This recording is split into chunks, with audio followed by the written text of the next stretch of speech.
ආයුබෝවන් මේ ඔබ අමතන්නේ වල්ගාතරු ක්‍රීඩා සමාජයේ ප්‍රචාරක අංශයයි.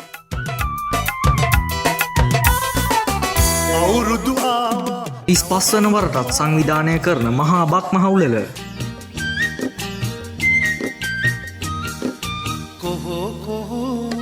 ගමහරහා දිවීම, අලියට ඇස තැබීම, ඉදිකටුවට නූල දැමීම මෙවරත් බක් මස 15 වන දින ගමේ වැව්තාවුල්ලේදී කජුනාඹර රසමී අඹ ගස් යට වැහි වැහැලා කොහොන් අර බලපන් මී වද පැණි පිරিলা සුන්දර බක් මහේ ගමේ අවුරුදු සැනකලිය සඳහා ඔබ සැමට ආරාධනා. බුදුමල් පෙති අතුවග තැනෙහි කාගෙ සිත් තුල සම්පත ඉන්නේ